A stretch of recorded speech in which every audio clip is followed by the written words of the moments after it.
So what exactly does the bill do? So I just wanted, because I think there's a lot of sometimes mythology about it, there's a lot of et cetera from the opposition.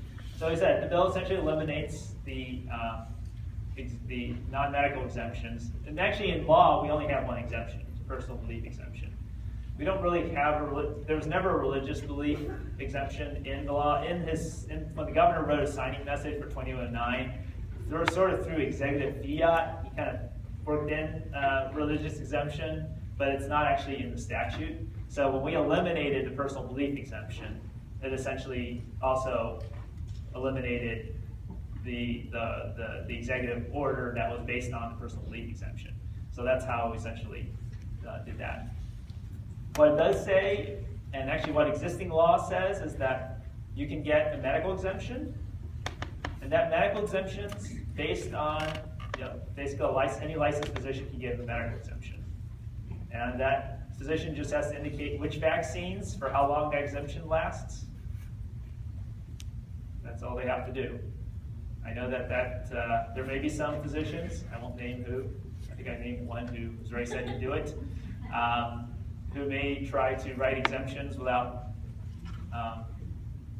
doing evaluations, but who knows, we'll see what everyone does. But also, physicians are required to exercise professional judgment and are accountable to the Medical Board of California for that.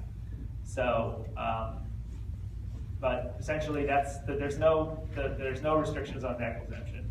There's been some people have heard about there's a amendment that said to consider family history. Of course, I would hope every physician who gives a medical exemption in their decision will consider the family history. That hasn't changed. That functionally hasn't really changed anything. It doesn't mean that by default, if there's a family member who has a problem with vaccine, that therefore every one of the relatives automatically gets a medical exemption. They have to evaluate and see if there is a genetic component that's where they're concerned that the other family member may be at risk. They should have already given a medical exemption even before this law. So that's what the medical exemption is for, and that's very appropriate. The bill itself takes effect essentially July of next year, so for the next school year. We also said that we're not asking school districts to check immunization records any more frequently than they have been, which is essentially kindergarten entry and 7th grade.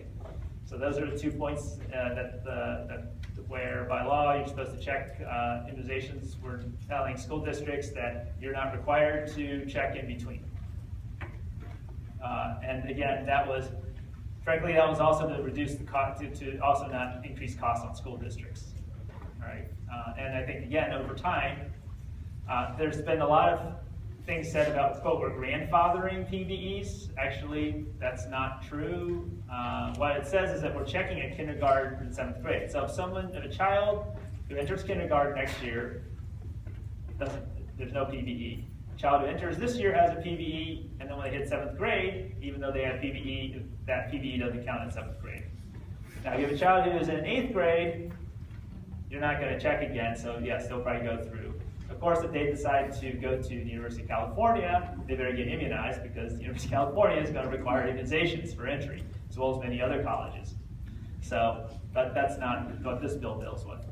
So, there isn't a grandfathering in the sense that when you're at the checkpoint, when you hit the checkpoint after starting the next school year, you either have a medical exemption or you get all your required vaccinations, or you can decide to homeschool or independent study. The other thing is, what we did say is that if you have special ed, you can get special education services as well, access to special education services, that they will of course not be denied because of vaccination status. And I think that, again, that's appropriate. So it doesn't mean that someone who's not vaccinated can't entirely, isn't entirely banned from the school campus, but what it does say, because if they have to get speech therapy or something, but it does mean that they can't be in a regular classroom spending all their time in the school district. And again, the goal of the bill was never to try to achieve a 100% vaccination rate. The goal of the bill was that you get our vaccination rates up in our schools high enough to achieve herd immunity again, to achieve community immunity.